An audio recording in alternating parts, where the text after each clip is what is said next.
and just very ugly. And he felt very uncomfortable about this for obvious reasons, but his inner, what he wanted to be, was not matched by his outer. So he and his father, who was in the medical profession, started to experiment with various lotions and ointments to see if they could come up with something that would help him with his blotchy skin.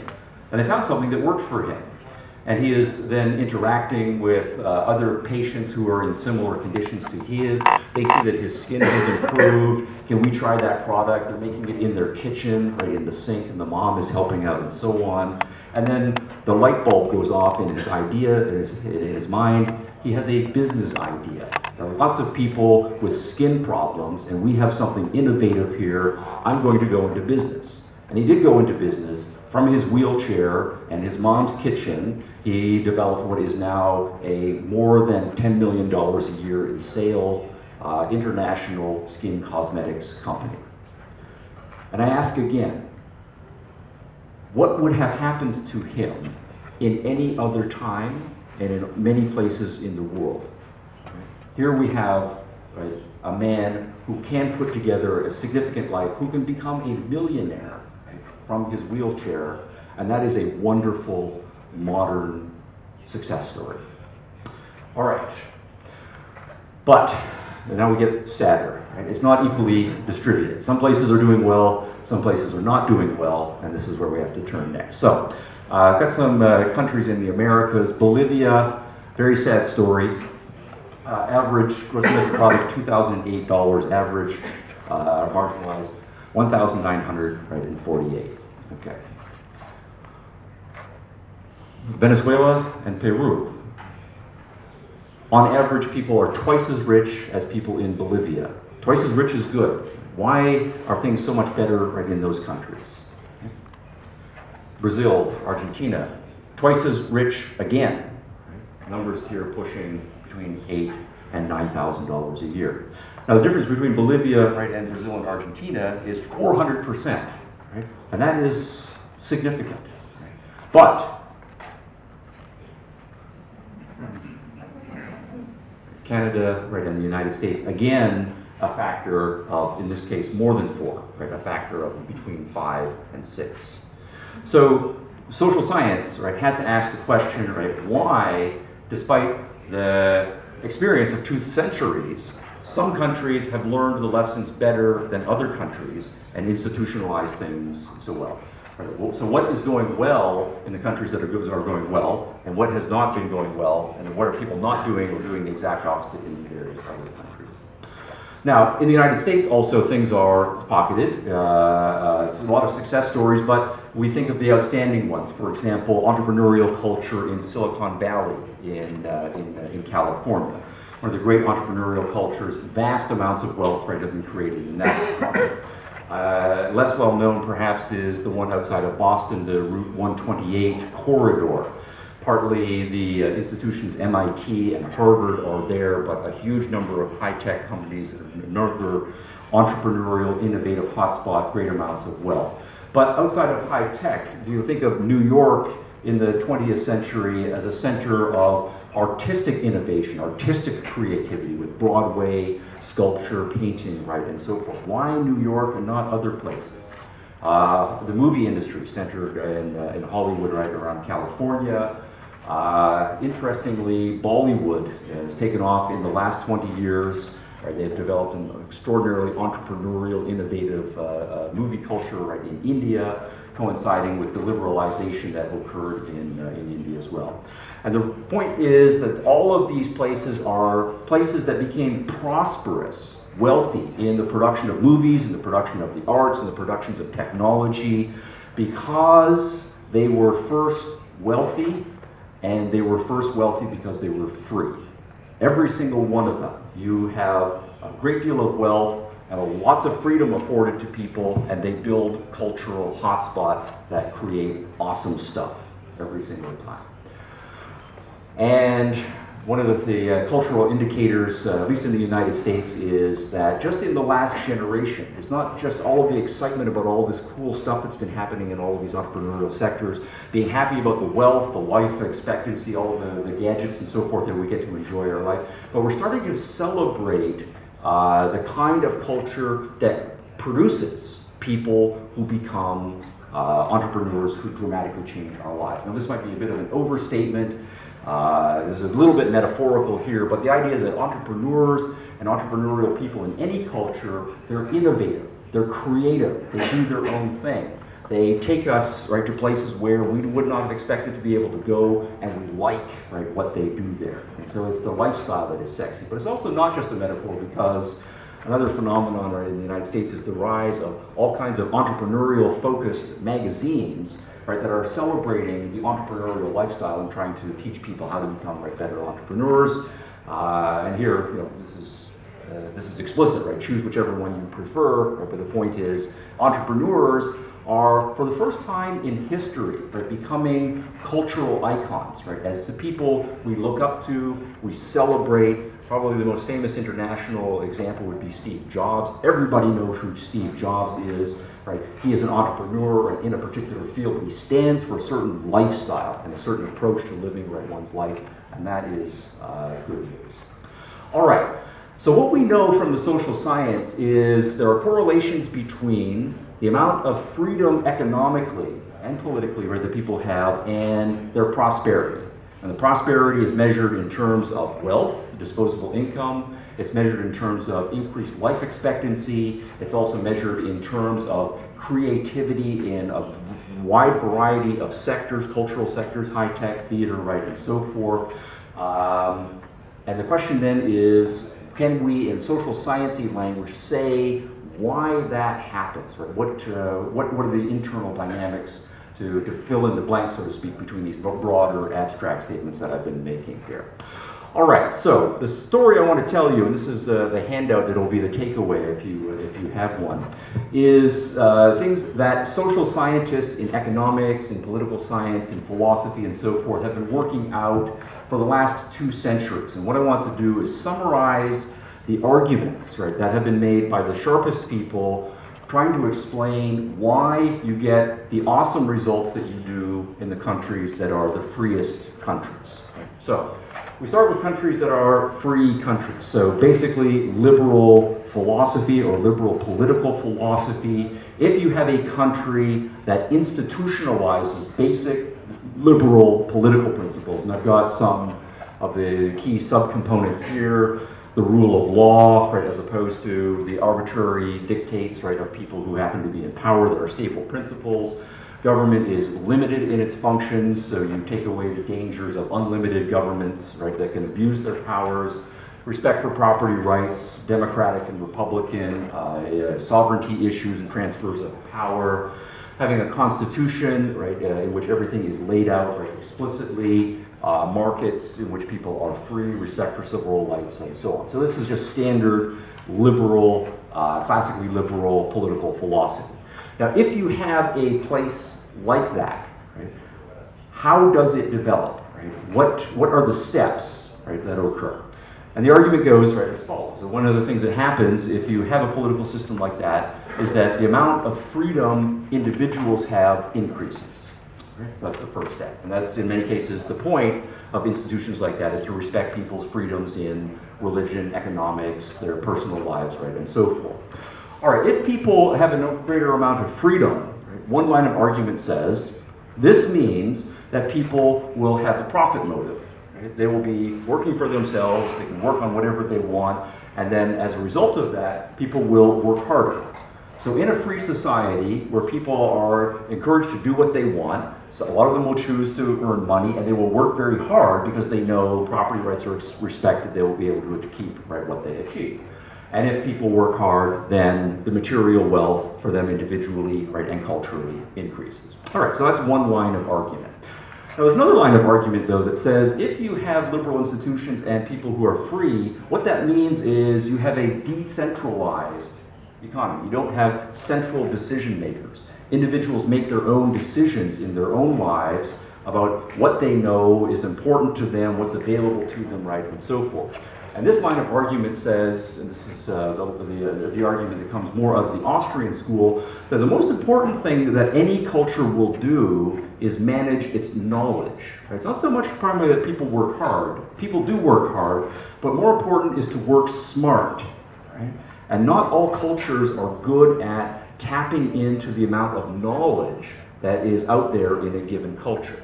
If you have a centralized culture, then what you were saying is, here are 5 or 10 very smart people, and what they know about the economy as a whole is going to dictate the direction of the economy as a whole. And this point says that is very inefficient, because no matter how smart your smartest 5 or 10 people in the whole country are, they do not know as much collectively as millions and millions of people do know individually about their own circumstances. So the free market decentralized economies are then going to develop all kinds of networks for trading goods and services right back and forth, and as a result, those countries are going to become more prosperous. So people are working harder and they're working smarter, and that's why those countries become wealthier. Now there's another line of argument that says if you have individual freedom, then we're all different. We all have different interests, different motivations, right? Different skill sets, aptitudes, right, and so forth. That what you will have is a whole lot more individuality. And of course, individuality will be encouraged and celebrated, right, in these kinds of countries. But individuality is the thing that drives creativity and innovation. So in cultures that are freer, you're going to have a whole lot more innovative ideas, innovative experiments, creative ideas, right, and so forth. And it's the creativity that is going to drive the material wealth. All right, so this line of argument, put these three together, right, then says the free countries are the ones in which people work harder, they work smarter, and they work more creatively compared to any other possible mode of social organization, and that's why they become wealthier. All right. That then leaves the possibility with all this extra wealth that everybody can be made better off, right? Or at least the majority can be made better off. There will be historical transitions here, or at least the average person, right, is going to be made better off. Any variety of arguments here. The argument will be that poor people will be better off. There will be more opportunities. They won't have the social barriers. More jobs will be created for them. There's going to be, because of all of the extra wealth, more money available for philanthropy. So the people who are in really desperate circumstances are going to be better off under these rich, free economies than in other kinds of countries, and so on. And then also the highest quality people are going to be better off. People who are artists and potential artistic geniuses, right, in dance, in opera, in ballet, all things that require a great deal of artistic freedom and a great deal of wealth to support. The highest of high culture is also going to be supported better in these cultures than in other cultures as well. We should also add, of course, science and medicine, very creative people who are going to be working in those fields who require a great deal of intellectual freedom and a great deal of wealth. And so scientific innovation is going to increase as well. All right, another line of argument that says, well, look, maybe we have been talking too much about money here, and money can't necessarily buy happiness, although it can buy a lot of things that make you happy. But it's not equivalent, right, to happiness. And not everybody pursues wealth. They have other things that they choose to devote their life to. But the point is going to be that if you have a culture in which people are free to be themselves and to live their lives the way they want to live as individuals, they are going to be happier people. And so you will have a happier, right, culture. You're also then going to have a more interesting society. Instead of everybody doing drudge work for a living, things that they don't like, you're going to have all kinds of interesting people doing all sorts of interesting things, some of them very quirky, some of them eccentric and so forth. But it's more interesting and enjoyable to live in a culture of individualists, right, than in a more conformist and collectivized, right, kind of economy. So that's an argument, right, that is made. There's also an argument that there are additional social benefits, right? It's in the cultures that have first celebrated individual freedom that all of the religious wars first died down in Holland, right? In England, and so forth. The places that became the most tolerant were the cultures that were first the most free in the more basic sense. And that makes sense because if you respect people as individuals, that they can do what they want in their lives, that means in their religious lives. I might disagree with you, right, on religion, but the important point for you is that it's your choice, and I have to respect that, and the same thing holds the other way. It's my choice, and I have to respect that, and that culturally is an enormous value, right, the religious toleration that's been developed. We also can then say that sexism and racism declines in those cultures. If you think of the traditional cultures where men do men things and women do women things, and we only deal with people of our ethnicity or of our race, and we just automatically assume that our race and ethnicity is the best one in the world and everyone else is inferior. Historically, it was in the cultures that first developed the liberal institutions and the free markets that racism and sexism declined. For individualistic reasons again, right? No matter what your skin color is or the arrangement of your reproductive organs, you are an individual, it's your life, and you should have the right to live it as you see fit. Also, I've just emphasized an economic motive here, that to the extent that the profit motive is encouraged in people, if I want to make money and I am hiring people, suppose to make it a simple example, I can hire a student who, or a recent graduate who was a B- student, but he's a male, or I can hire an A student who is a female. Who am I going to hire if I am motivated by profit? I'm going to hire the person I think I'm going to make the most money from. So I might have traditional sexist attitudes, but the profit motive is going to be more likely to not deal or not act on my sexist ideas. Right, or if I'm in business and I've got a customer who is of another race, suppose I'm an old-fashioned racist and I don't like brown people, right? But this brown person, right, wants to buy $100,000 worth of my product, right? Do I say, well, I'm sorry, I'm just not going to take your money because I don't like brown people, right?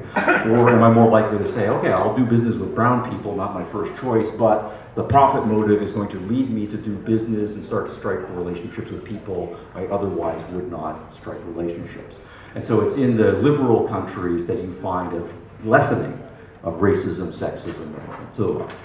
All right, finally, international peace. The point historically also is that the nations that used to go to war with each other all the time, France versus England, right? France versus Spain, right? Everybody against the Germans, right? The Italians, right?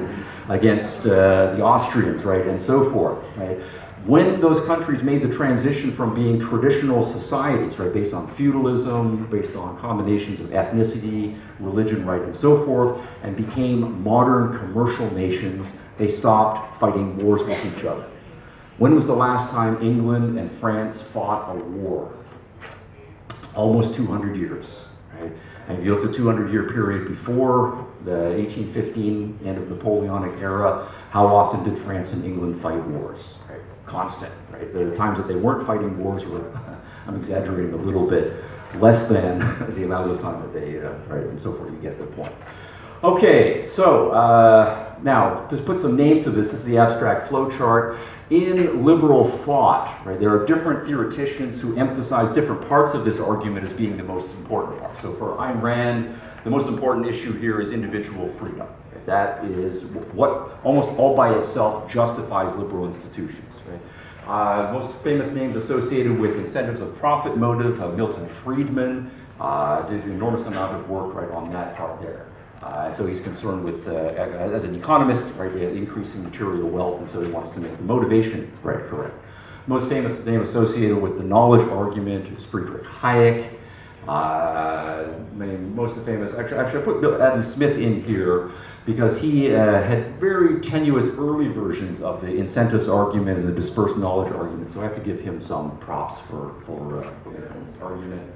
Joseph Schumpeter is most famously associated with the creative destruction idea, creativity and innovation. Ludwig von Mises emphasizes the distribution of the goods that are produced in prosperous societies, emphasizing that on average everybody is made better off in those cultures compared to traditional cultures. There's a newer group of mostly younger market-friendly thinkers called bleeding heart libertarians. Right, as the name suggests, their argument is that what makes liberal institutions good is really what it does for the poor, and so the biggest part of their argument is showing how the poor are materially and opportunistically better off, right, in cultures that are free compared to other ones. Bertrand de Jouvenel is most famous for making the argument that high culture needs a great deal of wealth and freedom, and so one of the great virtues of liberal societies is that they create a large number of people who can inspire us and take us to higher levels of culture than we otherwise would have achieved, right, individually. John Stuart Mill is most famous, right, for making the argument about individual happiness and collective happiness being maximized in societies that are free, the cultivation of individuality. And partly this more aesthetic argument that we like to go to cultures that are interesting and meet interesting people that aren't just the same